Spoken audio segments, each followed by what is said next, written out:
Hola, en este video voy a resolver el ejercicio 7.33 del libro del Calen. El problema nos dice que calculemos la derivada de la entalpía respecto al volumen con la temperatura y el número de partículas constante en términos de las cantidades de, esta es la capacidad calorífica a presión constante, este es el coeficiente de expansión volumétrica, este es el coeficiente de compresión isotérmica y esta es la temperatura y la presión. En primer lugar, para poder resolver el problema tenemos que tener en cuenta que el coeficiente de expansión volumétrica se escribe de esta manera. Es 1 sobre el volumen por la derivada del volumen respecto a la temperatura a presión constante y el coeficiente de compresibilidad isotérmica es menos 1 sobre el volumen por la derivada del volumen respecto a la presión a temperatura constante.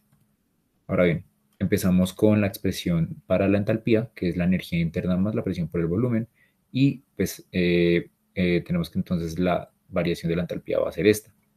Pero sabemos que la variación de la energía interna es esta de acá, por lo tanto, si sumamos o reemplazamos este término acá, vemos que esta presión por la variación del volumen se va y nos queda esta expresión de acá para la variación de la entalpía. Ahora bien, si nos fijamos, el problema nos decía que tenemos que calcularlo para un número de partículas constante, por lo tanto, esta variación del número de partículas es cero. Y al final, esta es la expresión que nos queda para la entalpía, la temperatura por la variación de la entropía más el volumen por la variación de la presión. Ahora bien, si derivamos respecto al volumen, tenemos esta expresión de acá. Y si observamos bien, aquí podemos ver que esto es 1 sobre o menos 1 sobre el coeficiente de compresión isotérmica, porque está a temperatura constante y nos quedaría así.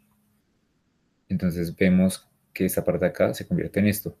Ahora bien, para esta parte de acá podemos recordar las propiedades de las derivadas que observamos, que la derivada de x respecto a y a z constante es exactamente igual a la derivada de x respecto a una variable w igual a z constante sobre la derivada de respecto a esta misma w a z constante. Eso lo sabemos que es cierto gracias a la regla de la cadena. Si lo aplicamos en nuestro problema, podemos ver que esto nos queda de esta manera. Y si nos fijamos, esta es la misma expresión que utilizamos para el coeficiente de compresión isotérmica y esta es la misma expresión que utilizamos para el coeficiente de expansión volumétrica.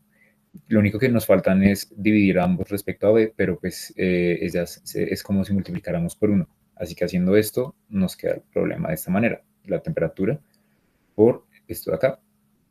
Y eso es igual a esta expresión final, que es la temperatura por el coeficiente de expansión volumétrica menos 1 sobre ambas respecto a el coeficiente de compresión isotérmica. Y ya eso sería todo.